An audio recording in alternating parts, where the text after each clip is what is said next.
Hola a todos, Dios les bendiga.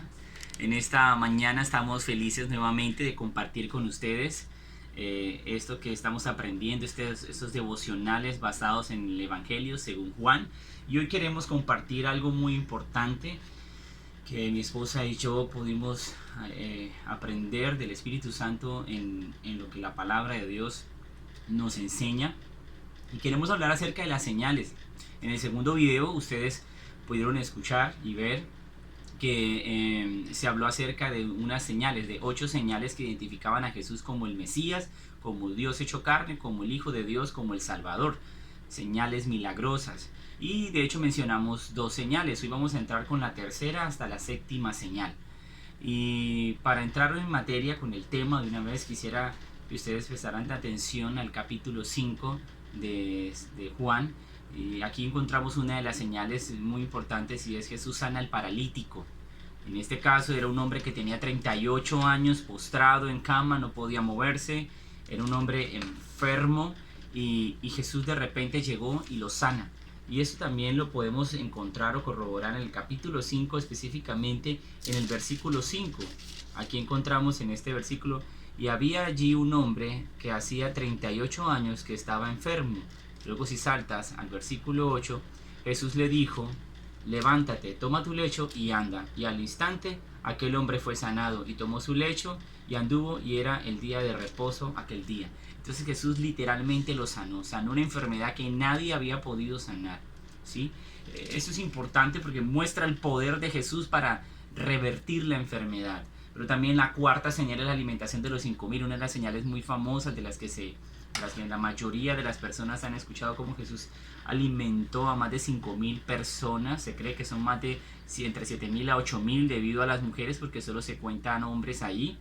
En este caso, en el capítulo 6, del verso 1 al 14, puedes encontrar todo el relato de esta señal, pero quiero que específicamente en ese capítulo 6 vayas a lo que es el versículo 11, en donde nos dice, capítulo 6, versículo 11, dice la palabra de Dios: y tomó Jesús aquellos panes, los del chico, los del joven, y habiendo dado gracias, los repartió entre sus discípulos, y los discípulos entre los que estaban recostados. Asimismo de los peces cuanto querían. Y cuando se hubieron saciado, dijo a sus discípulos: recoged los pedazos que sobraron, para que no se pierda nada. No solamente alimentó con un par de peces y panes a toda esa multitud, sino que incluso sobró. Es un milagro extraordinario, y esta es la razón por la que mucha gente empezó a seguir a Jesús.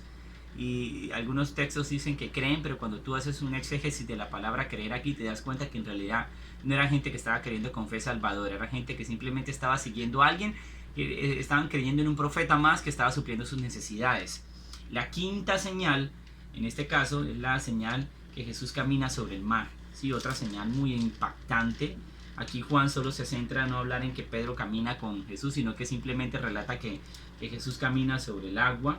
Y eso está también en el capítulo 6, y saltamos al versículo 19. Dice: cuando habían remado como 25 o 30 estadios, aproximadamente 5 kilómetros, vieron a Jesús que andaba sobre el mar y se acercaba a la barca, y tuvieron miedo. Mas él les dijo: yo soy, no temáis. Entonces aquí está Jesús caminando sobre el mar, y la razón por la que Jesús camina sobre el mar es porque huye de la gente, y luego cruza el agua caminando para interceptarse con los discípulos, y huye de ellos porque la gente en realidad quería era ponerlo como un rey, simplemente porque suplía sus necesidades.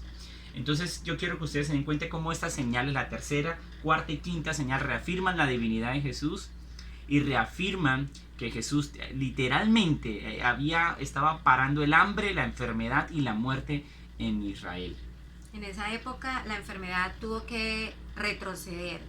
En todo caso, lo que es la señal 6 y 7 que había mencionado mi esposo, la sexta señal es Jesús sana un hombre ciego de nacimiento, un hombre que era ciego, y el Señor lo sanó. Y como le habíamos explicado en el tercer video de ayer, también eso tuvo que ser, los líderes religiosos lo cuestionaron. En la séptima señal fue la resurrección de Lázaro.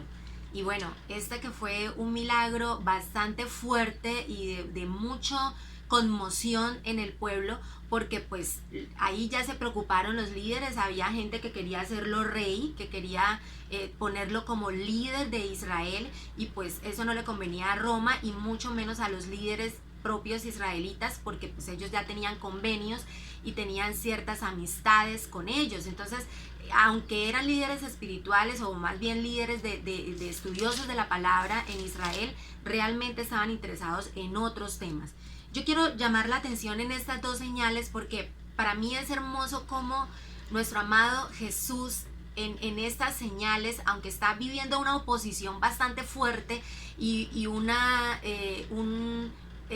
persecución, porque dice la palabra que él se escabullía, tenía que huir, tenía que irse a otra región porque lo estaban buscando para matarlo o para hacerlo rey o para apedrearlo, y ninguna de ellas eran las acciones o las opciones que él tenía. Él estaba predicando salvación, él estaba diciendo: mírenme a mí, yo soy el Mesías, yo soy el Hijo de Dios.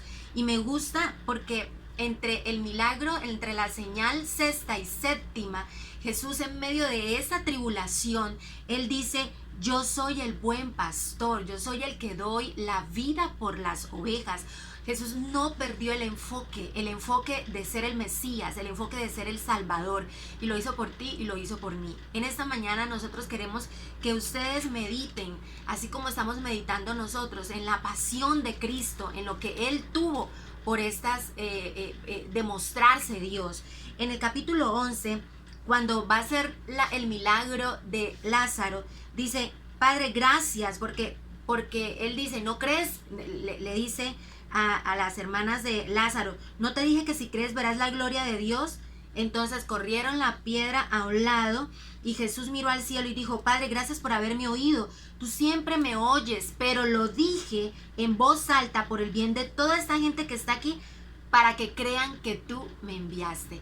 Todos los milagros que Jesús hacía, cada una de las acciones que hacía, era para probar que Él era el Mesías, y para que nosotros también tuviéramos el testimonio de estos apóstoles que fueron testigos visuales y de oído y de experiencia de que Él es el Hijo de Dios.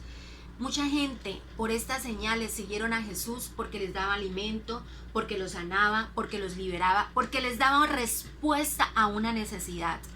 Pero esa no es la fe genuina. La fe que salva es la fe que cree en el Hijo de Dios por la necesidad que tenemos nosotros de acercarnos al Padre y de ser limpios del pecado. Y esa era la obra de Jesús, y esa es la obra de Jesús hoy en día. Yo quiero que en esta mañana usted pueda reflexionar en su corazón, al igual que nosotros, cuál es la fe que nosotros tenemos. ¿Es una fe por suplir una necesidad o es una fe genuina de salvación? Si no tenemos una fe genuina en salvación, sino una fe interesada en las obras y milagros que Jesús puede hacer, entonces no es una fe salvadora.